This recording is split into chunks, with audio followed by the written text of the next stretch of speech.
Hello everyone, कैसे हैं आप सभी। I hope you all are doing well. और जैसा कि हमारा इरिगेशन इंजीनियरिंग चल रहा है, तो इरिगेशन इंजीनियरिंग में आज हम स्टार्ट करने वाले हैं एक और, जो हमने लास्ट में हाइड्रोलिक स्ट्रक्चर यूनिट स्टार्ट की थी, जिसमें हमने रिजर्वायर पढ़े हुए थे। उसी यूनिट का एक और पार्ट जिसमें हम अलग से स्टार्ट करने वाले हैं डैम्स के बारे में। अब सबसे पहले हम बात करें हाइड्रोलिक स्ट्रक्चर में, रिजर्वायर भी आएंगे, डैम्स भी आएंगे और स्पिल भी आएंगे, जैसा कि मैंने आपको बताया हुआ था।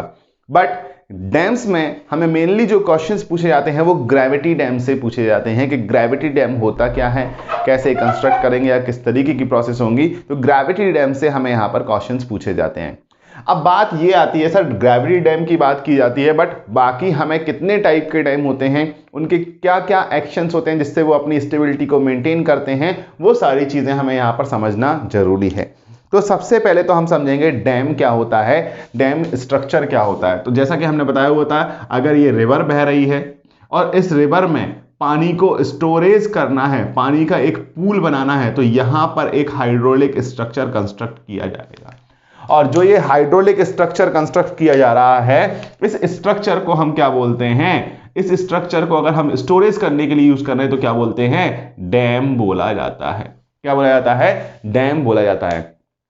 तो सिंपली हम यहां पर मेंशन कर सकते हैं कि dams are the hydraulic structures which are constructed across a river to store the water on the upstream sides. तो हम बात करेंगे डैम्स। सबसे पहले हमें किसकी बात करना है, डैम्स की। हाइड्रोलिक स्ट्रक्चर में किसकी बात करने वाले हैं हम, आज डैम्स की बात करने हैं। तो हम बात करेंगे these are the hydraulic structures which are constructed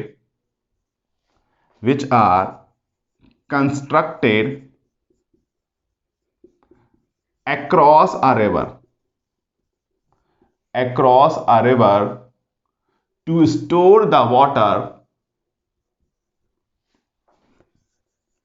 on upstream side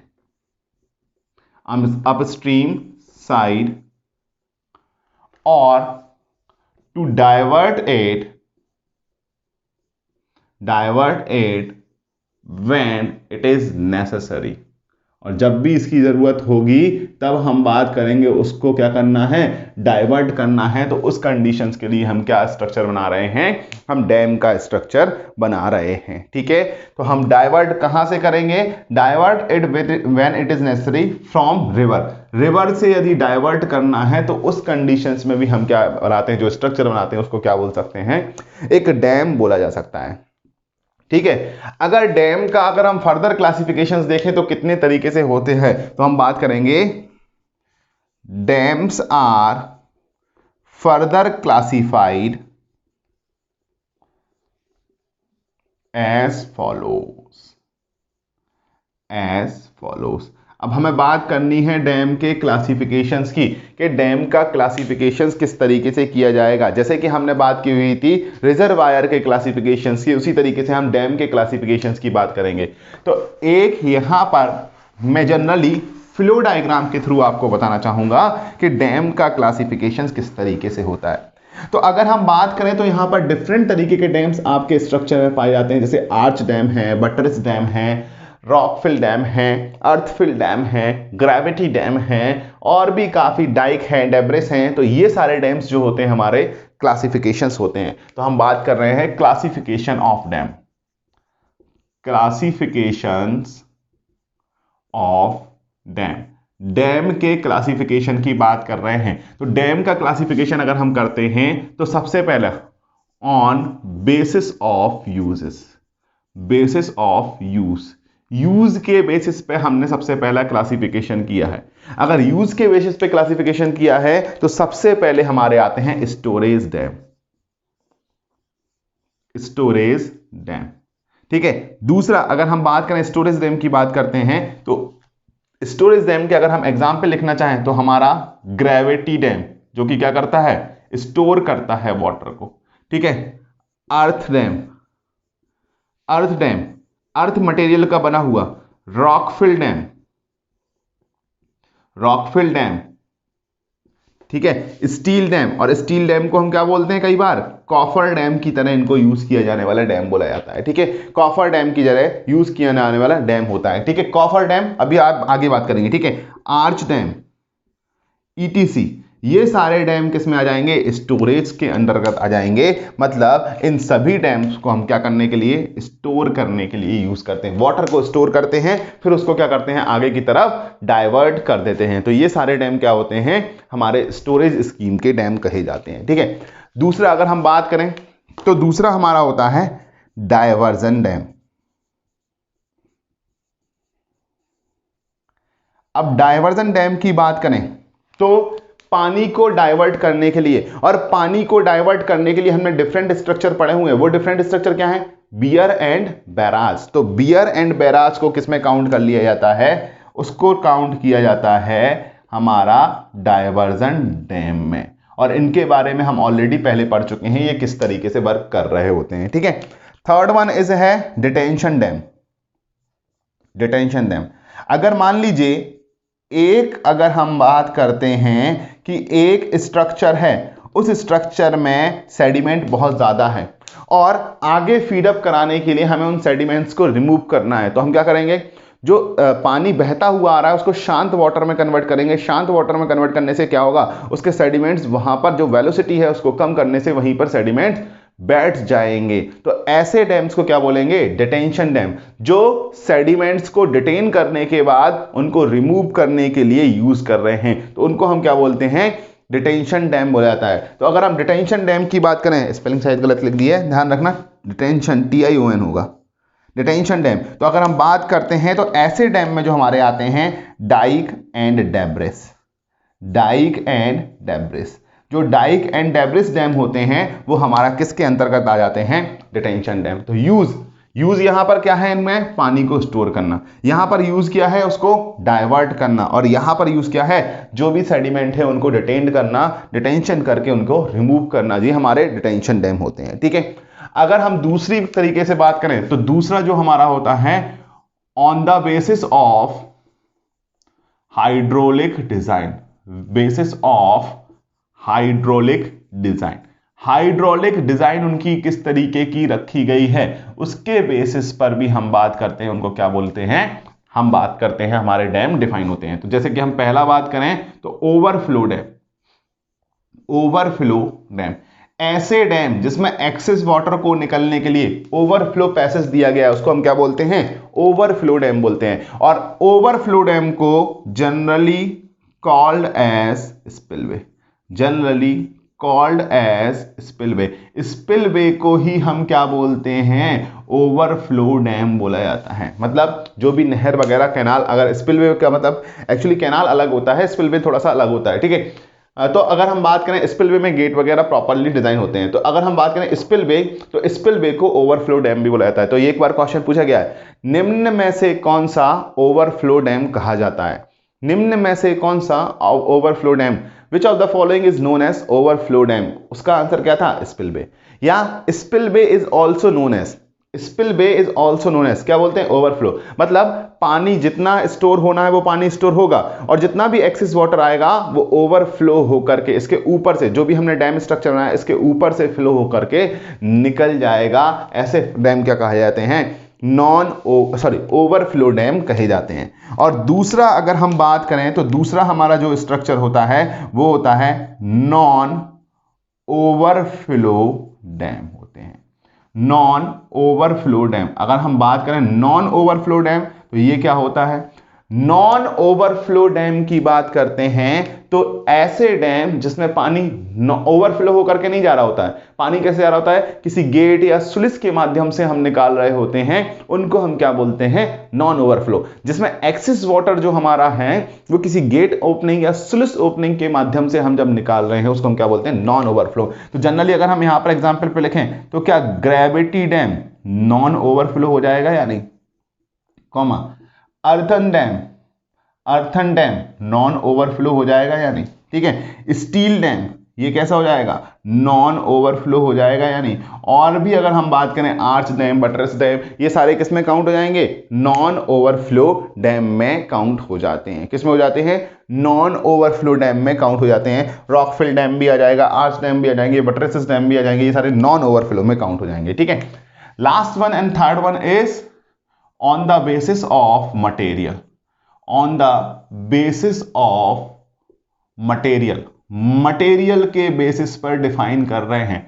अगर मटेरियल के बेसिस पर डिफाइन कर रहे हैं तो हमारे दो तरीके के डैम डिफाइन होंगे। एक होगा रिजिड डैम, या हम बोल सकते हैं रिजिड बॉडी डैम भी इनको बोला जाता है। ठीक है, रिजिड डैम या रिजिड बॉडी डैम। अब रिजिड डैम का मतलब क्या है, ऐसे डैम जिनका मटेरियल बहुत ज्यादा रिजिड होता है, आसानी से उसमें डिफॉर्मेशन पॉसिबल नहीं है। तो क्या कंक्रीट जो है वो कंक्रीट एक तरीके का रिजिड मटेरियल है या नहीं, तो ग्रेविटी डैम को किसमें काउंट कर लिया जाएगा, ग्रेविटी डैम को काउंट कर लिया जाएगा रिजिड डैम में। सिमिलरली बटरेसेस डैम, बटरेसेस डैम जो होते हैं वो भी कंक्रीट के बने होते हैं, तो उनको भी किसमें काउंट कर लिया जाएगा, रिजिड डैम में। आर्च डैम, आर्च डैम की बात करें तो आर्च डैम भी किसमें होते हैं, रिजिड मटेरियल में काउंट हो जाते हैं। और साथ ही साथ होता है स्टील डैम। अब स्टील डैम के बारे में एक और चीज बता देता हूं, ईटीसी। ठीक है, जो ये स्टील डैम हम बार बार मेंशन कर रहे हैं, तो जनरली स्टील डैम हम एक टेम्परेरी स्ट्रक्चर के फॉर्म में यूज करते हैं, जबकि ग्रेविटी डैम हुए, आर्च डैम, ये परमानेंट स्ट्रक्चर। टेम्परेरी स्ट्रक्चर क्यों, कॉफर डैम के फॉर्म में। मान लीजिए कोई एक ड्रेनेज है, उस ड्रेनेज को डाइवर्ट करना है, तो डाइवर्ट करने के पहले उसके आगे एक स्ट्रक्चर बनाना होगा, और स्ट्रक्चर बनाने के लिए यहां को उसको डाइवर्ट करना होगा, तो एक छोटा सा डैम बना देंगे स्टील मटेरियल का, जिसको हम बोलते हैं कॉफर डैम। तो स्टील डैम जो होते हैं ये वर्क एज, अगर हम बात करें तो these work as coffer dam, coffer dam की तरह काम कर रहे होते हैं। मतलब एक टेम्परेरी डैम की तरह काम हो रहे होते हैं कि जब आगे का वर्क कंप्लीट हो जाएगा तो इन डैम को निकाल जाएंगे, इन डैम को हटा दिया जाएगा और पानी आगे की साइड फ्लो होना स्टार्ट कर देगा। तो ये कॉफर डैम की तरह काम कर रहे होते हैं। ठीक है, नेक्स्ट अगर हम बात करें, दूसरा जो हम बात करते हैं वो होता है नॉन रिजिड डैम। क्या होता है, नॉन रिजिड डैम। अगर नॉन रिजिड डैम की बात करें तो ऐसे डैम जिनमें डिफॉर्मेशन पॉसिबल हो, और डिफॉर्मेशन रॉक या अर्थ मटेरियल के कंडीशंस में, रॉक फिल या फिर अर्थ मटेरियल की कंडीशंस में हमारा डिफॉर्मेशन पॉसिबल हो जाएगा। तो यहां पर अगर हम लिखें तो अर्थ फिल डैम या अर्थन डैम, अर्थ फिल या फिर rock fill dam, rock fill dam की हम बात करें तो वो किस में आ जाएंगे, हमारे नॉन रिजिड डैम की कैटेगरीज में आ जाएंगे। तो आई होप कि चीजें बिल्कुल क्लियर हो रही होंगी, चीजें बिल्कुल क्लियर हो रही होंगी, आपको समझ में आ रही होंगी किस तरीके से इनको सॉल्व आउट करना है। तो अगर हम क्लासिफिकेशंस देखें बेसिकली, तो क्लासिफिकेशन कुछ इस तरीके से डिफाइन हो रहा है, on the basis of use, use के बेसिस पे storage, diversion and retention dam, on the basis of hydraulic design, overflow and non overflow dam, and on the basis of material. Material की हम बात कर रहे हैं तो मटेरियल डैम कंस्ट्रक्शन में जो यूज हो रहा है, अगर हम बात करें मटेरियल किसकी बात कर रहे हैं, जो डैम कंस्ट्रक्शन में जो मटेरियल यूज हो रहा है उस मटेरियल की बात कर रहे हैं, उस मटेरियल के बेसिस पे हमारा rigid dam and non rigid dam यहां पर क्लासिफाई हो रहा है। तो आई होप कि चीजें बिल्कुल क्लियर हो गई होंगी, आपको ये चीज बिल्कुल समझ में आ रही होगी। इस तरीके से हमने बात की हुई है कि डिफरेंट टाइप के जो डैम होते हैं वो कितने टाइप के होते हैं और किस तरीके से उनको डिफाइन कर रहे हैं। ठीक है, अब कुछ डैम स्ट्रक्चर्स के बारे में मैं आपको यहां पर बता दे रहा हूं कि कुछ डैम स्ट्रक्चर क्या है। स्पिल वे हम थोड़ा सा डिटेल में पढ़ेंगे, जो कि हमारे इसी हाइड्रोलिक स्ट्रक्चर का लास्ट पार्ट होगा जब हम डैम कंप्लीट कर लेंगे। और डैम में हम ग्रेविटी डैम डिटेल में पढ़ेंगे, क्योंकि ग्रेविटी डैम से कई बार क्वेश्चंस पूछे गए हैं, तो वहां पर हम ग्रेविटी डैम को कंप्लीट करेंगे डिटेल्स में। ठीक है, बाकी डैम्स का मैं थोड़ा सा ओवरव्यू या आउटलाइन आपको यहां पर प्रोवाइड करूंगा कि बाकी डैम किस तरीके से होते हैं, क्या होते हैं, इनकी मैं आउटलाइन या ओवरव्यू एक आपको प्रोवाइड करने वाला हूं। तो बढ़ते हैं अपने लेक्चर में आगे की तरफ, जिससे हम बाकी डैम्स के बारे में भी थोड़ा थोड़ा जान सकें। क्योंकि कई बार क्वेश्चन ऐसे आ जाते हैं कि आर्च डैम किस तरीके की साइट पर आप प्रेफर करेंगे। तो अगर हम बात करें साइट सिलेक्शन, साइट सिलेक्शन की बात करते हैं, तो साइट सिलेक्शन भी एक इंपॉर्टेंट पैरामीटर होता है। किसके केस में, हमारा साइट सिलेक्शन इंपॉर्टेंट पैरामीटर होता है एक डैम की साइट सिलेक्शंस करने के केस में। ठीक है, तो आगे बढ़ते हैं। सबसे पहले मैं बात करूंगा आर्च डैम की। आर्च डैम, आर्च का मतलब होता है एक कर्व सरफेस। आर्च का मतलब क्या होता है? Curve surface.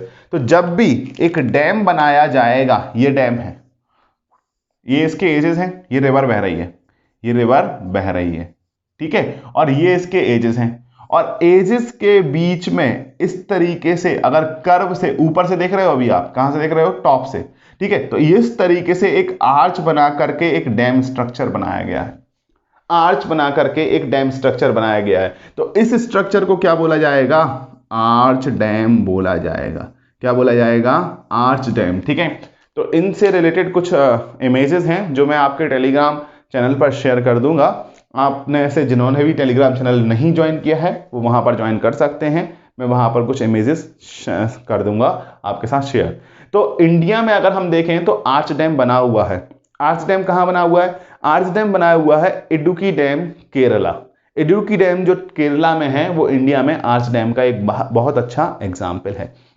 अगेन जब हम आर्च डैम बना रहे होते हैं तो यहां पर कंस्ट्रक्शन में प्रॉब्लम काफी ज्यादा आते हैं। कंस्ट्रक्शन में प्रॉब्लम काफी ज्यादा, तो इन कंस्ट्रक्शन की प्रॉब्लम को मिनिमाइज करना होता है, इसलिए हम बात करते हैं कि यहां पर ये डैम ज्यादा प्रेफर नहीं किए जाते हैं, ठीक है। तो अगर हम बात करें तो कुछ इस तरीके से, ये समझना, बात समझना यहां पर, जैसे ये यहां पर एक स्टोन है, ठीक है, ये बीच में एक वैली है, ये क्या है? बीच में वैली है जहां से पानी बह रहा था। अगर बीच में ये वैली है, यहां से पानी बह रहा था, तो इसके ऊपर इस तरीके से एक आर्च के फॉर्म में ये पूरा ये डैम स्ट्रक्चर कंस्ट्रक्ट किया जाएगा। तो ये हमारा क्या कहा जाएगा? Arch dam. थोड़ा सा इमेजिन करने की बात है, बाकी 3D डायग्राम मैं आपके साथ शेयर कर दूंगा, ठीक है।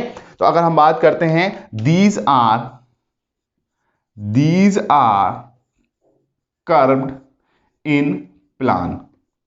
प्लान के फॉर्म में देखें, अगर ऊपर से देखते हैं, तो अगर हम बात करें ऊपर से देखें तो ये एक कर्व प्रोफाइल में हमको मिलने वाले होते हैं, ठीक है, ये कर्व प्रोफाइल के फॉर्म में हमको मिलने वाले होते हैं, ठीक है। अगेन वाटर लोड जो होगा, तो वाटर लोड क्या होगा? वाटर, अगर देखो, ये देखो किस तरीके से है, ये दो एजेस हैं, इन दो एज के बीच में यहां पर कर्व है और पीछे की साइड पे ये कर्व है, ये कर्व है और पीछे की साइड पे ये कर्व है। तो जो भी वाटर है, जो वाटर है, वो वाटर क्या हो रहा है? वाटर इस आर्च के इस वाले पोर्शन, एक यहां लगा दो और एक यहां लगा दो, तो इस वाले आर्च के ये दो पेन वाले पोर्शन है, मार्कर वाले पोर्शन है, इन पोर्शन से वाटर का पूरा लोड नीचे ट्रांसफर हो रहा होगा। तो हम बात कर रहे हैं यहां पर जो वाटर लोड ट्रांसफर हो रहा है, ठीक है, अगर हम बात कर रहे हैं वाटर लोड ट्रांसफर हो रहा है, वो कहां से हो रहा है, ठीक है। तो ध्यान रखना, यहां पर लिखा जाता है water load is transferred, water load is transferred through side of arch by arch action. Arch action के द्वारा, या आर्क भी बोल सकते हैं, आर्क एक्शंस के द्वारा जो ये साइड हैं, ये साइड हैं, इन साइड के थ्रू ही हमारा क्या हो रहा है? पूरा का पूरा वाटर लोड जो इस कर्व सरफेस पे आ रहा है, उस कर्व सरफेस पे हमारा प्रोवाइड ट्रांसफर किया जा रहा है। अगेन कई बार पूछ लिया जाता है, तो इस तरीके के डैम के लिए कैसी साइड प्रेफर करोगे? तो इस तरीके का डैम का कंस्ट्रक्शन जब किया जाता है जब लेंथ हाइट के कंपैरिजन में कम हो। इस तरीके के डैम का कंस्ट्रक्शन कब किया जाता है? जब लेंथ जो है वो हाइट के कंपैरिजन में क्या है? कम है, ठीक है। तो हम बात कर रहे हैं, मतलब एक डीप वैली होनी चाहिए और विड्थ उस वैली की कम होना चाहिए। हाइट जो है वो ज्यादा है, हाइट जो है वो ज्यादा है किसके कंपैरिजन में? लेंथ के कंपैरिजन में। तो लेंथ के कंपैरिजन में हाइट ज्यादा है, तो हम कहेंगे एक डीप वैली होना चाहिए, तभी तो हाइट ज्यादा होगी।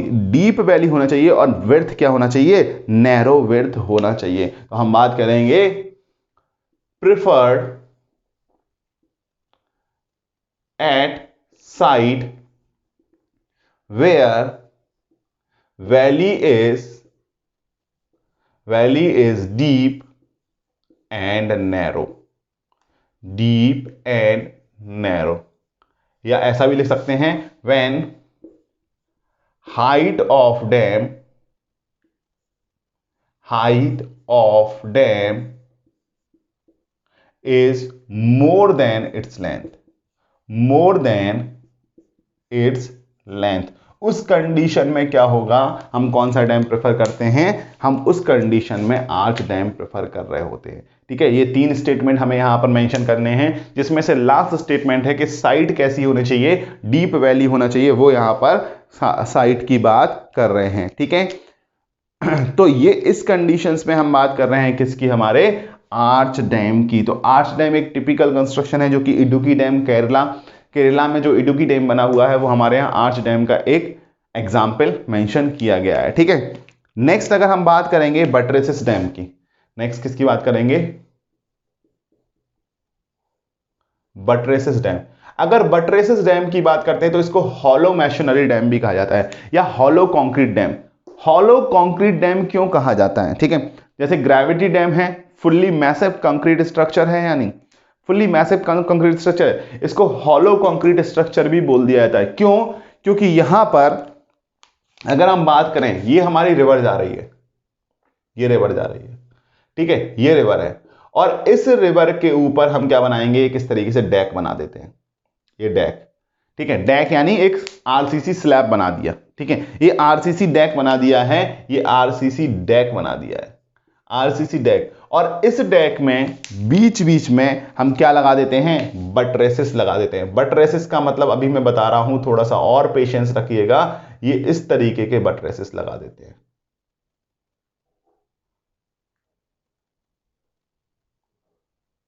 अब ये हैं क्या, ये ऊपर से देखने पे आपको दिख रहा है, ठीक है, टॉप से जब आप देख रहे हैं तो ये दिख रहा है, ठीक है, ये क्या कहे जाते हैं, ये कहे जाते हैं बटरेसेस,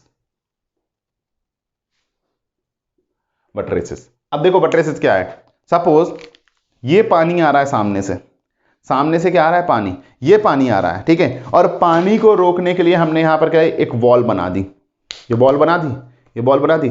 अब इस वॉल में यहां पर ऐसे इंक्लाइंड कर करके कुछ पाइप लगा दो या कुछ ऐसा स्ट्रक्चर बना दो, तो जितना भी ये लोड आ रहा है इसको रोकने के लिए, ये जो है जमीन के साथ इस तरीके से लगे हुए पाइप, तो क्या इसको रोकने के लिए जो मार्कर के द्वारा फोर्स लगाया जाएगा, यहां पे फोर्स लगाएगा, क्या इस पानी के आने वाले फोर्सेस को रोकेगा या नहीं, तो यही कहलाते हैं बटरेसेस एक्शंस। क्या कहे जाते हैं, बटरेसेस एक्शन या काउंटर फोर्स एक्शंस भी इनको बोलते हैं। तो बटरेसेस डैम के थ्रू यहां पर बात की जाती है। और ये जो डेक है, ये जो सामने देख रहे हो डेक, ये ऐसा करके पूरा फैला हुआ होता है। तो अगर हम इसका क्रॉस सेक्शन देखना चाहें, देखो इसका क्रॉस सेक्शन, ये हम जो बटरेसेस बना रहे हैं ये है, ये बटरेसेस है, ठीक है, इसमें बीच में होलोनेस रहेगी। इस सेक्शन को यहां से काटो, ये काट दिया, अरे मेरा हाथ मत काट देना, ये काटो, सामने खड़े हो जाओ, तो क्या तुम्हें यहां पर एक इस तरीके का ट्राइंगुलर शेप दिखेगा या नहीं, समझना, ये ट्राइंगुलर शेप दिखेगा, और उसके ऊपर यहां से जाता हुआ ये वाला पोर्शन डेक के फॉर्म में दिखेगा या नहीं, समझना कैसे बोल रहा हूं, ये एक शेप दिखेगा। अगर तुम यहां बीच से काट देते हो, ये बीच से काट दो, यहां से सेक्शन ले लेना, ठीक है, तो यहां पर कुछ ऐसा शेप मिलेगा, और इस शेप में यहां पर बटरेसेस लगे हुए दिखेंगे, ये डेक दिखेगा, ये डेक पोर्शन दिखेगा, कंक्रीट का डेक पोर्शन कुछ ऐसा दिखेगा या नहीं, ये कंक्रीट डेक पोर्शन है, ये डेक पोर्शन है। और बटरेसेस जो होंगे, बटरेसेस के जो कैविटी होंगी वो बीच बीच में कुछ ऐसी दिखाई देंगी, ये बटरेसेस की कैविटी है, ठीक है, ये बटरेसेस की कैविटी होने वाली है। तो बटरेसेस की कैविटी, तो यहां बात की जा रही थी बटरेसेस जो थे, वो बटरेसेस आपको कुछ इस तरीके से दिखेंगे। तो देखो ये 3D इमेजेस हैं, मैं इनका जो इमेजेस हैं इनको आपके साथ शेयर कर दूंगा, कहां पर शेयर कर दूंगा, आपके टेलीग्राम चैनल पर, तो जिससे आपको चीजें और भी क्लियर हो जाएंगी। जैसे आप लेक्चर देख रहे हैं तब तक ये चीजें सारी शेयर कर दी जाएंगी, तो इमेज देख करके आपको और भी चीजें क्लियर हो जाएंगी, ठीक है। तो अगर हम बात करेंगे बटरेसेस, तो इसमें अगर हम बात कर रहे हैं जो लोड ऑफ वाटर आ रहा था, यहां से जो लोड ऑफ वाटर आ रहा था उसको क्या बटरेसेस एक्शंस इस तरीके से, यहां पर ये देखो यहां पर दिख रहा है क्रॉस सेक्शन, ये तुमने इसको यहां से काटा, ये काटा, तो ये सेक्शन काटा, तो सामने से यहां पर केवल एक ये कैविटी दिखी होगी, एक ये कैविटी दिखी होगी, एक ये कैविटी दिखी होगी, और इसके ऊपर डेक पूरा इस तरीके से दिखा होगा। ये डेक आ रहा है सामने से, ये सामने से ये डेक आ रहा है, ये पूरा डेक आ रहा है, ठीक है। तो वो डेक यहां से जाता हुआ दिख रहा है और ये कंडीशंस यहां पर दिख रही है। तो अगर हम बात करें तो water load in this dam, in this structure, water load is resisted by what? Buttresses actions, by buttresses action, ठीक है। बटरेसेस के एक्शंस के द्वारा जो वाटर लोड आ रहा है वो किस पे डिफाइन किया जा रहा है? वो बटरेसेस के एक्शंस द्वारा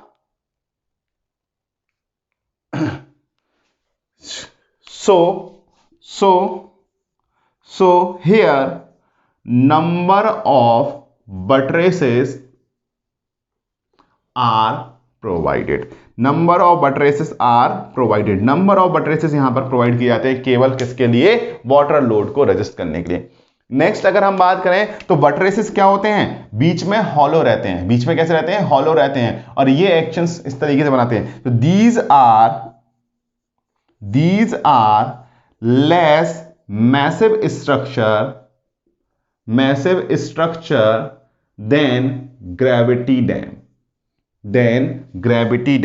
ग्रेविटी डैम के कंपैरिजन में अगर हम बात करें तो ये लेस मैसिव स्ट्रक्चर होते हैं, इसलिए इनको हॉलो कंक्रीट डैम भी बोला जाता है। Hollow concrete dam, gravity dam को कंप्लीटली कंक्रीट डैम बोल सकते हैं और इनको क्या बोलते हैं? हॉलो कंक्रीट डैम बोला जाता है, ठीक है। अगर हम बात करते हैं तो यहां पर जो इन्हें कंक्रीट रिक्वायर्ड होता है वो 1/3 to 1/2 of concrete dam required होता है। तो concrete required is 1/3 to 1/2 of concrete required by gravity dam, concrete required by gravity dam. तो ग्रेविटी डैम के द्वारा जितना कंक्रीट रिक्वायर्ड होता है उसका 1/3 से लेकर के 1/2, लगभग 1/3 से लेकर के मतलब 50% से लेकर के 33% तक उतना कंक्रीट रिक्वायर्ड होता है किसमें? बटरेसेस डैम में। तो ये थोड़ा सा इकोनॉमिकल कंस्ट्रक्शन हो रहा है या नहीं?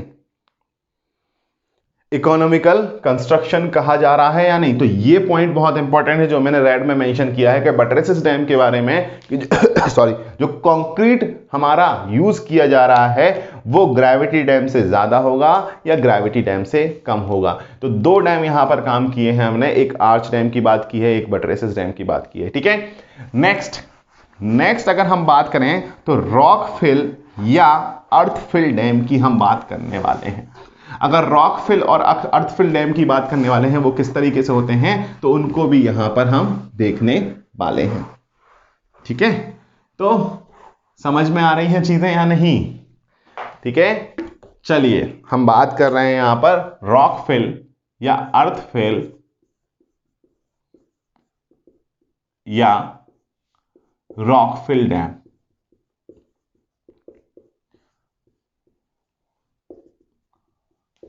अब ये कब बनाए जाते हैं? Generally preferred when foundation is not strong enough to take the weight of concrete. जब भी फाउंडेशंस जो होगा, डैम जिस साइड पर बनाना है उस साइड में जो फाउंडेशन बनाना है वो इतना सफिशिएंट नहीं है कि जो ग्रेविटी, जो वेट है, किसका वेट है? कंक्रीट का वेट, कंक्रीट का वेट रेजिस्ट करने के लिए सफिशिएंट नहीं है। उस कंडीशन में हम क्या बनाते हैं? अर्थ फिल या रॉक फिल डैम बनाए जाते हैं। तो अगर हम अर्थ फिल की बात करें तो यहां पर अर्थ मटेरियल इज यूज्ड, और यहां पर हम बात करेंगे रॉक मटेरियल। रॉक मटेरियल का मतलब होता है क्या? डिफरेंट तरीके के स्टोन्स, ठीक है, डिफरेंट तरीके के स्टोन्स आर यूज्ड। डिफरेंट तरीके के स्टोन्स की बात कर रहे हैं हम, उस तरीके की बात कर रहे हैं। जनरली प्रेफर्ड, अगर हम लिखें दोनों के लिए कॉमन क्या है? Generally preferred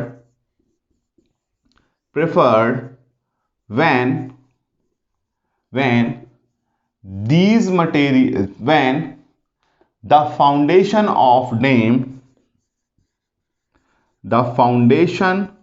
of dam is not sufficiently strong sufficiently strong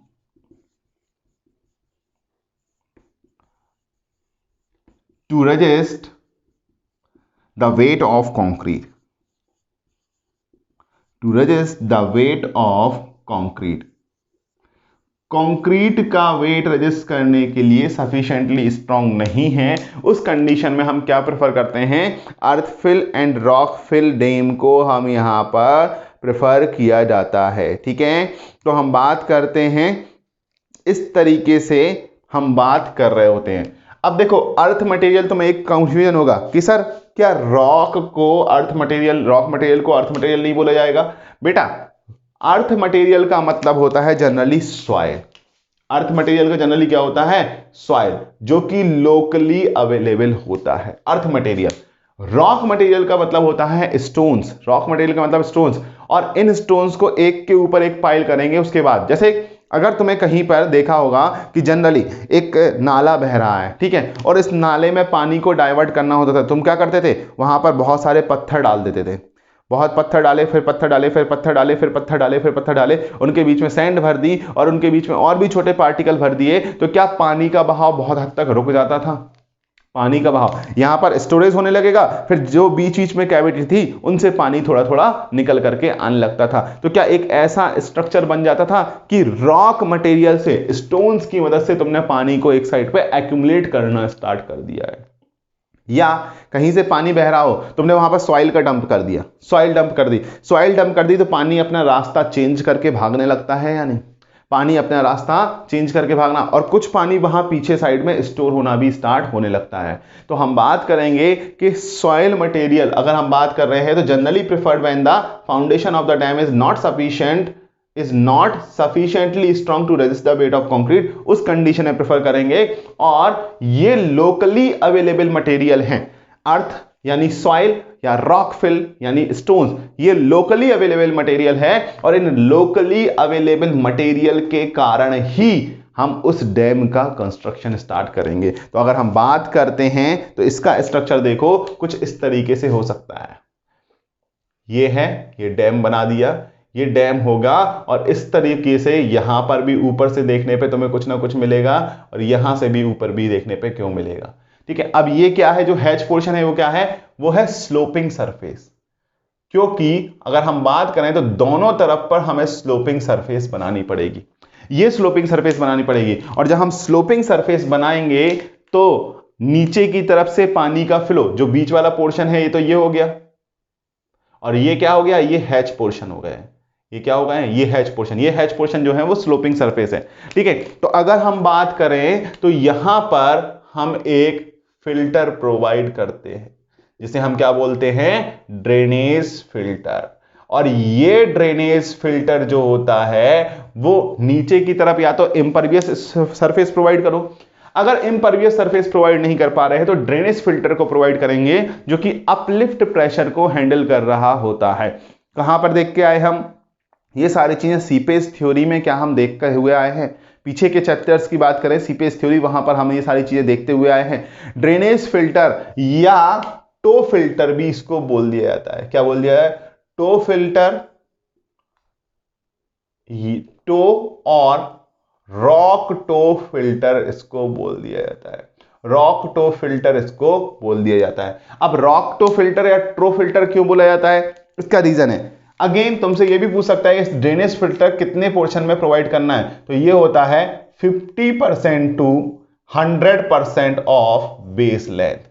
जितना की बेस लेंथ है उसका 50% से लेकर के 100% के केस में हम इसकी लेंथ प्रोवाइड कर रहे होते हैं। तो 50% यानी आधा या 100% डिपेंडिंग ऑन द कंडीशंस। और अगर हम बात करें तो आप सॉइल के अंदर पढ़ेंगे, यहां पर डिफरेंट तरीके के इन्वर्टेड फिल्टर भी यूज किए जाते हैं, जो कि डाउनस्ट्रीम एंड पे जो अपलिफ्ट हो रहा है या पाइपिंग फेल्योर कंडीशन है उससे बचने के लिए भी हम यहां पर इन्वर्टेड फिल्टर प्रोवाइड कर रहे होते हैं, यानी स्टोन का, रॉक मटेरियल का या सैंड का, इस तरीके से फिल्टर को डिजाइन करते हैं जिसको हम इन्वर्टेड फिल्टर भी बोल दिए जाते हैं। तो यहां पर सीपेज की प्रॉब्लम होती है, तो सीपेज इन्हीं एंड से हमारा हैंडल किया जाता है, या तो ड्रेनेज फिल्टर प्रोवाइड करके या इन्वर्टेड फिल्टर प्रोवाइड करके वहां पर सीपेज को हैंडल किया जाता है। ठीक है,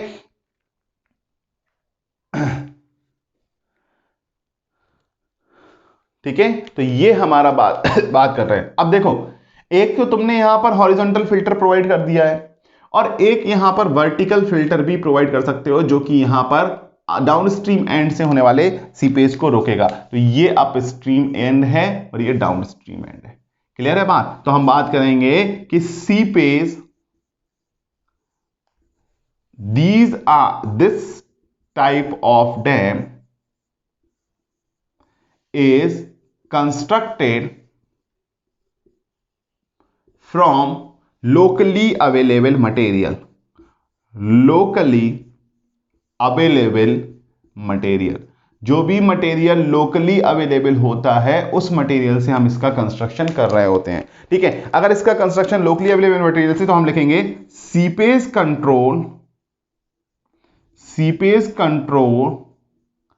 in this devices या in these devices is achieved by providing Rockto filter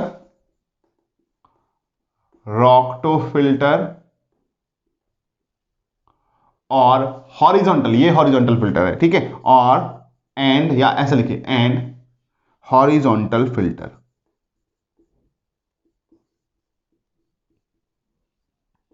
ठीक है, तो रॉकटो फिल्टर या हॉरिजॉन्टल फिल्टर, क्योंकि रॉकटो फिल्टर एक तो ये होगा, एक यहां पर भी कर सकते हैं, तो वर्टिकली में जो हमारा पाइपिंग फेल्योर कंडीशन है उसको कम करने के लिए या अपलिफ्ट प्रेशर को कम करने के लिए हम यहां पर इस तरीके से यूज कर रहे होते हैं। तो ये तो हमारी बात किसकी थी? रॉक फिल डैम या फिर अर्थ फिल डैम की। तो इतने पॉइंट यहां पर हमें याद रखना है। अर्थ फिल मतलब सॉइल मटेरियल का बना है, रॉक फिल मतलब स्टोन्स वगैरह, पेबल्स वगैरह या इन सभी को पाइल्ड कर दिया है। पाइल्ड यानी इनका ढेर बना दिया एक जगह, और ढेर बनाने से क्या होगा? पानी का बहाव बहुत हद तक रुक जाएगा। ऐसे हम क्या बोलते हैं, सॉरी, ऐसे स्ट्रक्चर को क्या बोलते हैं? रॉक फिल डैम बोला जाता है। ठीक है, चलिए आगे बढ़ते हैं। अब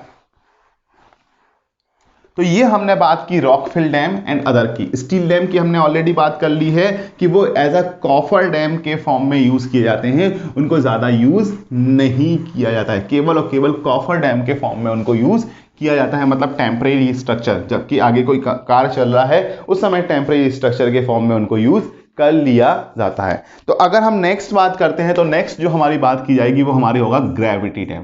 तो हम अपने मेन चैप्टर की तरफ बढ़ चुके हैं। अब हम जो बात करने वाले हैं वो किसकी बात करने वाले हैं? Gravity dam.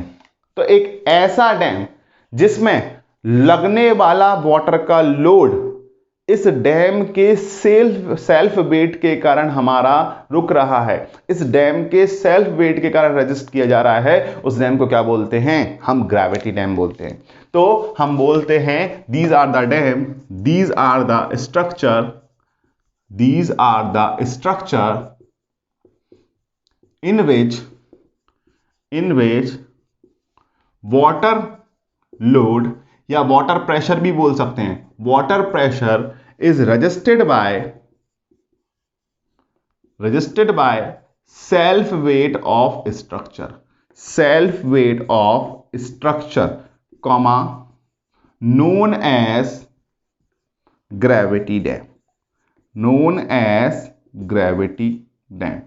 केवल और केवल किसके द्वारा?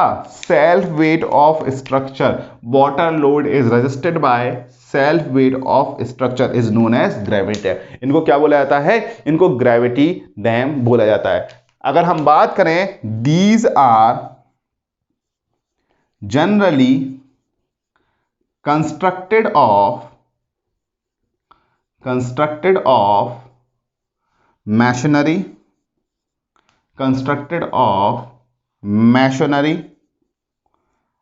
और कंक्रीट। या तो ये मैशनरी डैम हो सकते हैं या फिर क्या हो सकते हैं? हमारे कंक्रीट डैम हो सकते हैं। तो ध्यान रखना, जनरली जब हम मैशनरी को, जब हम हाई हाइटेड डैम बनाएंगे तो हाई हाइटेड डैम के केस में हमें क्या प्रेफर करना होगा? कंक्रीट प्रेफर करना होगा। लेकिन जब लो हाइटेड डैम बनाते हैं, लो हाइटेड डैम बनाते हैं तो इस केस में हम क्या प्रेफर कर सकते हैं, हम मैसनरी स्ट्रक्चर्स को प्रेफर कर सकते हैं कि लो हाइट के डैम है, छोटी हाइट के डैम है, उस कंडीशंस में हम बात कर सकते हैं। तो अगर हम बात करते हैं एक लो हाइट है एक हाई हाइट, सर इनका क्राइटेरिया क्या होगा, कब तक हम लो हाइट डैम मानेंगे, कभी तक हम हाई हाइट डैम मानेंगे, तो इनका क्राइटेरिया तो बताइए सर कुछ। तो हम बात कर रहे हैं on the basis of height, on the basis of height gravity dam is classified as follows। किस तरीके से क्लासिफाई किया गया है वो हम बात कर रहे हैं। तो ये होता है लो हाइट डैम, लो हाइट डैम। और लो हाइट डैम की बात कर रहे हैं तो height should be less than 100 feet. 100 feet मतलब लगभग 30.48 मीटर की बात की जा रही है। जब हाइट की वैल्यू लगभग जब 100 फीट से कम होगी तो उसको किस में काउंट करेंगे, लो हाइट डैम में। ठीक है, दूसरा हमारा बात करते हैं medium height dam, medium height dam. और जब भी हम मीडियम हाइट डैम की बात करेंगे तो जो हाइट होगी वो 100 फीट से तो ज्यादा होगी और 300 फीट से कम हो जाएगी, 300 फीट से कम हो जाती है। और अगर 300 फीट से कम हो जाती है तो हम बात करेंगे कितने से कितने, 30.48 मीटर से लेकर के 91.44 मीटर तक निकल करके आती है। तो मीटर के केस में भी हमने लिख लिया है और किसके, फीट के केस में भी लिख लिया है। ठीक है, last one is high heighted dam, high height dam. और अगर हम हाई हाइट डैम की बात करते हैं तो इनकी जो हाइट होगी वो ग्रेटर देन किससे होगी, 300 फीट से ज्यादा होगी, मतलब 91.44 मीटर से ये क्या हो जाएंगे, ज्यादा हाइट के हो जाएंगे।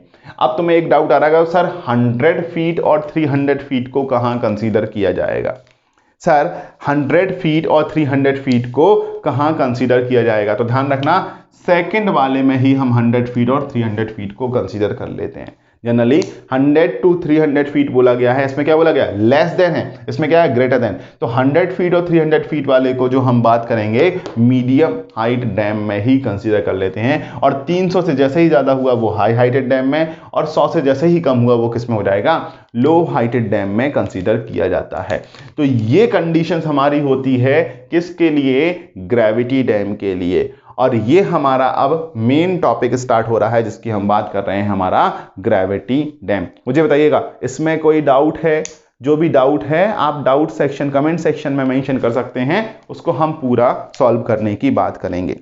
ठीक है, तो ये डेफिनेशन हो गई, डेफिनेशन के बाद किस मटेरियल का बना होता है ये भी हमने बात कर ली है, और यहां पर बात कर ली है कि उनकी हाइट के बेसिस पे किस तरीके से। तो ये जो हाइट के बेसिस पे हमने क्लासिफिकेशन किया है, ये क्वेश्चन आपसे पूछे जाते हैं, ये क्वेश्चन पूछे जाते हैं। ठीक है, तो अगर हम बात कर रहे हैं cross section of gravity dam, gravity dam का क्रॉस सेक्शन, तो थोड़ा सा क्रॉस सेक्शन के बेसिस पे हम बात कर लेते हैं, cross section of gravity dam.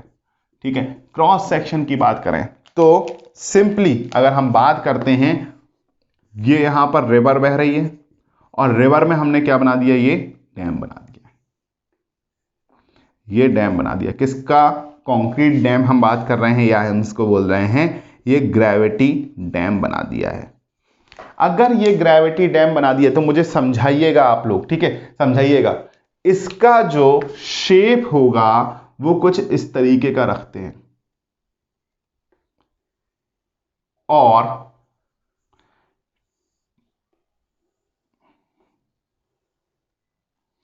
मतलब शेप कैसा होगा, ट्राइंगुलर होगा, या तो फिर ये रेक्टेंगुलर और ट्राइंगुलर का कॉम्बिनेशन हो सकता है या फिर ट्राइंगुलर होगा। ठीक है, ये कहा जाएगा इसका अपस्ट्रीम एंड, ये क्या कहा जाएगा, अपस्ट्रीम एंड, और यहां पर क्या कहा जाएगा, ये कहा जाएगा आपका डाउनस्ट्रीम एंड। अब डाउनस्ट्रीम एंड पे वाटर हो भी सकता है और डाउनस्ट्रीम एंड पे वाटर नहीं भी हो सकता है। ठीक है, ये हमारा इस तरीके से, ये अपस्ट्रीम एंड, ठीक है, अब बताओ, यहां पे जो पानी होगा वो पानी कुछ ना कुछ प्रेशर लगाएगा, और जो पानी यहां पर प्रेशर लगाएगा, इस पानी के प्रेशर के कारण, इस पानी के वाटर प्रेशर हम बात कर रहे हैं, ये क्या है, वाटर प्रेशर है, वाटर प्रेशर है, ठीक है। और इस पानी के वेट के कारण, इस पानी के वेट के कारण ये इस तरीके से स्लाइड होने की कोशिश करेगा, इस तरीके से घूमने की कोशिश करेगा, तो यहां से क्या आएगा, इसका वेट आएगा। इस वाले पोर्शन का वेट हमने बोल दिया W1, इस वाले पोर्शन का वेट बोल दिया W2, तो रिजल्टेंट वेट जो आएगा वो नीचे की तरफ आएगा, वो इसको नीचे की तरफ स्टेबल करने की कोशिश करेगा। ये तो घुमाने की कोशिश करेगा, ये घुमाने की कोशिश करेगा, इसको पलटा, इस पॉइंट के अबाउट, इस पॉइंट के अबाउट, ये जो पॉइंट दिखाई दे रहा है आपको, ये कहलाता है टो पॉइंट। टो पॉइंट के अबाउट पलटाने की कोशिश करेगा। देखो ये फोर्स आया, ये यहां से इसको इस तरीके से घुमाने, ये इस तरीके से घुमाने की कोशिश किया या नहीं, जबकि जो वेट आया वो क्या किया, इसको रिस्टोर करने की कोशिश किया। तो वाटर प्रेशर को जो रेजिस्ट कर रहा है वो कौन कर रहा है, वो इसका वेट रेजिस्ट कर रहा है। जैसे इसके कारण यहां पर जा रहा है और इसके कारण क्या हो रहा है, नीचे से इस तरीके से मूवमेंट दे रहा है। तो अगर हम बात करेंगे तो इस वेट के कारण रेजिस्ट करने की कोशिश कर रहा है। कई बार ये तो हमने क्रॉस सेक्शन बनाया, यहां से काटा, ये क्रॉस सेक्शन देखने की कोशिश की, ये हमने काटा है क्रॉस सेक्शन, ठीक है, एक्स क्रॉस सेक्शन, ये क्रॉस सेक्शन काटने की कोशिश की कि एक साइड पे तो स्ट्रेट एज हो सकता है, दूसरी साइड पे स्लांट हाइट हो सकती है, या फिर इस साइड पे भी थोड़ा सा स्लांट हो सकता है, इस साइड पे भी थोड़ा सा स्लांट हो सकता है, डिपेंडिंग ऑन सिचुएशन, कि इस साइड भी इस तरीके से हो, यहां हो, और यहां से ये ऐसा हो। डिपेंडिंग ऑन सिचुएशन किसी भी तरीके के क्रॉस सेक्शन हमें यहां पर मिल सकता है। तो हमने जो यहां पर बात की है, जनरली प्रिफर्ड ये किया जाता है या ये किया जाता है, इसको बोलते हैं एलिमेंट्री प्रोफाइल। एलिमेंट्री प्रोफाइल आगे बताऊंगा। तो एलिमेंट्री प्रोफाइल में हमेशा ये एक ट्राइंगल शेप में कंसीडर किया जाता है। तो ये एलिमेंट्री प्रोफाइल है किसकी, ग्रेविटी डैम की, जबकि ये नॉर्मल कंडीशन है कि किस तरीके से। अगर आपसे बात करें लॉन्गिट्यूडनल एक्सिस, तो लॉन्गिट्यूडनल एक्सिस हमेशा इस डायरेक्शन में रहेगी या नहीं, लॉन्गिट्यूडनल एक्सिस। तो लॉन्गिट्यूडनल एक्सिस की जब भी हम बात करेंगे तो ये लॉन्गिट्यूडनल एक्सिस हो जाएगी इसकी, ये क्या हो जाएगी, लॉन्गिट्यूडनल एक्सिस। और अगर लॉन्गिट्यूडनल एक्सिस में अगर आप बात करना चाहो तो कुछ इस तरीके से डैम का स्ट्रक्चर दिखेगा।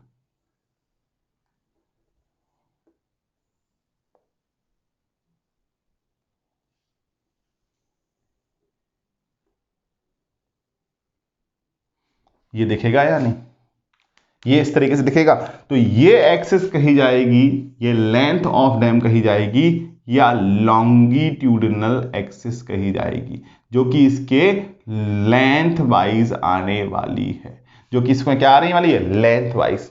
और ये क्या कही जाएगी, विड्थ, ऊपर टॉप पोर्शन की विड्थ, इसको हम कहेंगे विड्थ कहे जाएंगे। और ये बेस की विड्थ कहा जाएगा, जो कि सेक्शन आपको यहां पर दिखाई दे रहा है। कुछ इस तरीके से इसका स्ट्रक्चर यहां पर। अगर आपको ऊपर वाला पोर्शन भी बनाना है तो ऊपर वाला पोर्शन भी इस तरीके से भी बनाना है तो इस तरीके से भी बना सकते हो। ये वाला पोर्शन यहां ले आइएगा, ये वाला पोर्शन यहां ले जाइएगा,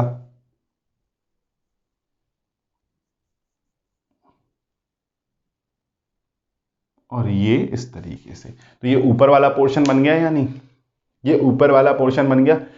तो थोड़ा सा कुछ इश्यूज हो गया था, जिसके कारण हम बात कर रहे थे, हमने 3 सेक्शंस, बाकी कंप्लीट हो गया था, मुश्किल से आधा मिनट का स्किप हुआ होगा, कोई दिक्कत नहीं है, ठीक है। तो हमने 3 सेक्शंस बनाए हुए थे। एक हमने बनाया हुआ था हमारा क्रॉस सेक्शंस, ठीक है, एक टॉप व्यू देखा हुआ था, एक क्रॉस सेक्शंस बनाया हुआ था, और एक क्या बनाया हुआ था, एक लॉन्गिट्यूडनल सेक्शंस यहां पर बनाया हुआ था। तो इन 3 सेक्शंस की हमने बात की थी। उसके बाद हम आगे बढ़ रहे हैं, और आगे हम जो बात कर रहे हैं वो बात कर रहे हैं factors affecting site selections. Site selection किसकी हम बात कर रहे हैं अभी, साइट सिलेक्शन जो हम बात कर रहे हैं वो हम बात कर रहे हैं हमारे ग्रेविटी डैम के लिए साइट सिलेक्शंस की बात कर रहे हैं, ठीक है। तो सबसे पहला फैक्टर होता है टोपोग्राफी। टोपोग्राफी का मतलब क्या है, उसकी सराउंडिंग से है। अगर हम बात कर रहे हैं, हमारे पास 2 तरीके की वैली है, एक हमारे पास वी शेप वैली है और एक हमारे पास इस तरीके से यू शेप वैली है, ठीक है। एक वी शेप्ड वैली है, वी शेप्ड वैली है, और एक हमारे पास है यू शेप्ड वैली है। तो आप इन दोनों में से कौन सी कंडीशंस को अपने डैम के लिए प्रेफर करना चाहेंगे? तो आई विल सजेस्ट कि आपको वी शेप्ड वैली को प्रेफर करना चाहिए, यू शेप्ड वैली को नहीं। क्यों? इसका रीजन है वी शेप्ड वैली में जो डैम का कंस्ट्रक्शन होगा वो किसी छोटे से पॉइंट के लिए होगा, मतलब जो मटेरियल कॉस्ट होगी वो इकोनॉमिकल हो जाएगी। और डीप वैली में या वी शेप्ड वैली में जो पानी का स्टोरेज मिलेगा, बहुत ज्यादा स्टोरेज यहां पर मिलने वाला है। स्टोरेज क्या होगा? ज्यादा मिलने वालेगा, मतलब कम एरिया ऑक्यूपाई करके स्टोरेज को हम ज्यादा निकाल लेंगे, मतलब मटेरियल कॉस्ट बचा, कंस्ट्रक्शन कॉस्ट बचा, मेंटेनेंस वगैरह सारी चीजें बच गई। बट यहां पर सेम तरीके से अगर हम बात करें कि सेम वॉल्यूम हमें चाहिए है, तो सेम वॉल्यूम के लिए जो एरिया होगा वो ज्यादा होगा, और डेप्थ क्या होगी? डेप्थ क्या होगी? कम हो जाएगी। और डेप्थ एरिया ज्यादा होने का मतलब है ज्यादा एरिया सबमर्जेंस में आएगा। सबमर्जेंस का जो एरिया आएगा वो ज्यादा आसपास के गांव वगैरह डूब जाएंगे, तो हमें उतना ही ज्यादा लैंड एक्विजिशन करना पड़ेगा, और जितना ज्यादा लैंड एक्विजिशन करेंगे, जितना ज्यादा लैंड की रिक्वायरमेंट होगी, उतना ही क्या होगा? हमारा खर्चा बढ़ता जाएगा। तो इकोनॉमिकली देखें या स्टोरेज के कंपैरिजन में देखें, कंस्ट्रक्शन के कंपैरिजन में देखें, तो हमारा कौन सा वैली ज्यादा प्रेफर किया जाता है? वी शेप्ड वैली ज्यादा प्रेफर किया जाएगा as compare to U shapes, due to less, हम बात करेंगे preferred due to less submergence and economical condition। less submergence area, जो एरिया ऑफ सबमर्ज है, मतलब ये पानी जब स्टोर होगा तो पानी फैलेगा तो यहां पर वी शेप के कारण क्या होगा? डेप्थ तो कम हो जाएगी, डेप्थ ज्यादा हो जाएगी लेकिन एरिया कम होगा। Less submergence area and economical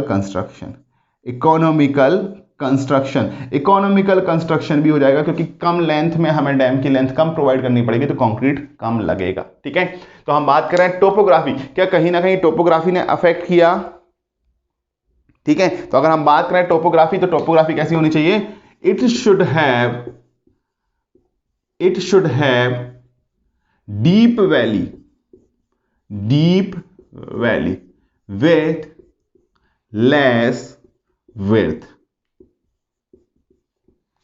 ठीक है, नैरो, या फिर हम बात करें deep valley with narrow width या less width and low submergence area. Low submergence area के साथ डीप वैली होना चाहिए और लो विड्थ होना चाहिए। तो अगर हम बात करेंगे narrow and deeper valley is preferred, narrow and deeper valley is preferred as compare to क्या है? Shallower and wider valley. Shallow और वाइडर वैली के कंपेरिजन में क्या होगा? Narrow and deeper valley is preferred. Narrow यानी सकरी, और डीपर को प्रेफर करना एज कंपेयर टू शैलोअर, कम सकरी यानी कम डेप्थ वाली, एंड वाइडर वैली के कंपैरिजन में क्या करना है? हमें कम उसको यूज करना है। ठीक है, अगेन अगर हम बात करते हैं तो दूसरा पैरामीटर बात करेंगे, तो दूसरा पैरामीटर अगर मैं बात करूं तो दूसरा पैरामीटर है related to construction cost and labour availability. तो जो भी हम साइट प्रेफर कर रहे हैं वहां पर लेबर इजीली अवेलेबल होना चाहिए, कंस्ट्रक्शन मटेरियल इजीली, ये तो बहुत कॉमन है। अगेन अगर एक स्टोरेज स्कीम बनाए, ग्रेविटी डैम जनरली स्टोरेज में पड़ा हुआ था, यानी स्टोरेज स्कीम बनाना है तो हम बात करेंगे river should be perennial in nature. अगर हम बात करें रिवर कैसा होगा? रिवर पेरेनियल होना चाहिए नेचर में। अगर रिवर में रुक के पानी आ रहा है तो उस जगह पे हम डैम प्रेफर नहीं करेंगे, तो हमें क्या करना है? ये डैम प्रेफर होना चाहिए पेरेनियल। तीसरा, डैम के बेस में आपने सीपेज में पढ़ा हुआ था कि अगर एक इम्परवियस फ्लोर है तो उसके नीचे से सीपेज होता है। ठीक है, तो जो डैम का बेस होना चाहिए वो इम्परवियस होना चाहिए, जिससे ज्यादा से ज्यादा हमारा सीपेज के कारण लॉस नहीं होगा। तो हम तीसरी बात करेंगे, base of dam should be impervious. कैसा होना चाहिए? इम्परवियस होना चाहिए, इम्परवियस मटेरियल का बना होना चाहिए। चौथा, material should be available easily. जो भी कंस्ट्रक्शन मटेरियल है वो हमारा क्या होना चाहिए? इजीली अवेलेबल होना चाहिए, available easily. And next one, labour should be available and at an economical rates। जो भी है लेबर को जो भी है वो इकोनॉमिकल अवेलेबल होना चाहिए। तो ये दोनों क्या इकोनॉमिक कंडीशंस को बताते हैं? Economic condition for selection of site, selection of site. ये दोनों क्या इकोनॉमिक कंडीशंस की बात कर रहे हैं साइट सिलेक्शंस के लिए? साइट सिलेक्शन के लिए किसकी बात कर रहे हैं? इकोनॉमिकल हम बात कर रहे हैं, उस कंडीशंस की यहां पर बात कर रहे हैं। ठीक है, अब एक और पैरामीटर है जो कंस्ट्रक्शन में हमें डिफाइन करना होगा। क्या?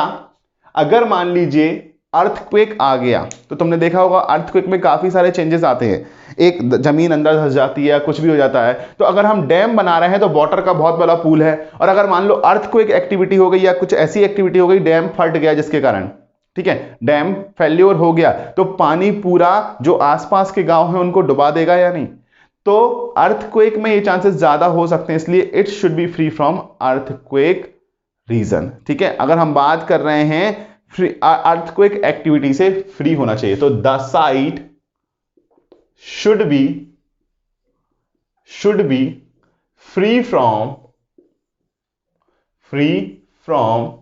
earthquake activities। earthquake activities से क्या होना चाहिए? वो एक्टिविटीज से क्या होना चाहिए? फ्री होना चाहिए। तो ये भी एक इंपॉर्टेंट पैरामीटर है। पहला, deep and narrow valley should be preferred. दूसरा, रिवर पेरेनियल होना चाहिए। अर्थक्वेक एक्टिविटीज की बात कर रहे हैं। Base of the dam impervious होना चाहिए जिससे सीपेज लॉसेस कम हो। मटेरियल और लेबर इजीली इकोनॉमिकल रेट्स पर अवेलेबल होना चाहिए। ऐसा नहीं हो कि तुमने डैम की साइट बनाई है 100 किलोमीटर दूर, और 100 किलोमीटर दूर लाने में तुम्हारा मटेरियल लाने में काफी टाइम लग रहा है, या आज सीमेंट खत्म हो गया तो वो सीमेंट अगले 15 दिन बाद वहां पर पहुंच रहा है, तो ये कंडीशंस वहां पर अवेलेबल नहीं होना चाहिए। तो ये था फैक्टर्स अफेक्टिंग साइट सिलेक्शंस। अब हम बात करेंगे कि डैम में कौन कौन से फोर्सेस काम कर रहे हैं। तो ये सारी चीजें बहुत इंपॉर्टेंट है फोर्सेस के बारे में, क्योंकि उन्हीं फोर्सेस के बारे में पढ़ने के बाद हम डैम में फेल्योर क्या क्या हो रहे हैं, किस तरीके से हो रहे हैं, वो चीज समझेंगे। तो नेक्स्ट लेक्चर में मैं कंप्लीट करूंगा ग्रेविटी डैम में किस किस तरीके के फोर्सेस काम कर रहे हैं, और उसके बाद फेल्योर की बात करेंगे। उसके बाद कुछ क्वेश्चंस देख लेंगे, या नॉर्मली जो क्वेश्चंस पूछे जाते हैं वो क्या होंगे, वो सारी बातें। तो आज का लेक्चर एक जनरल डिस्क्रिप्शन था डैम्स के बारे में, जिसमें हमने ग्रेविटी डैम को भी स्टार्ट कर लिया है, और आगे भी इस ग्रेविटी डैम को हम कंप्लीट कंटिन्यू करने वाले हैं। So thank you for watching. आपने जब तक ये लेक्चर देखा होगा, आपके टेलीग्राम चैनल पर कुछ इमेजेस आ चुके होंगे जो कि डैम से रिलेटेड होंगे, आप उन्हें देख सकते हैं for a proper understanding. So thank you everyone, thank you so much for watching the lecture. Please like the lectures and do comment your queries. जो भी आपके डाउट्स हैं, क्वेरीज हैं, उनको कमेंट सेक्शंस में बताइएगा, उनको पूरा का पूरा सॉल्व करने की बात की जाएगी, या हमारी तरफ से पूरी कोशिश की जाएगी with in time period. So thank you everyone, thank you so much.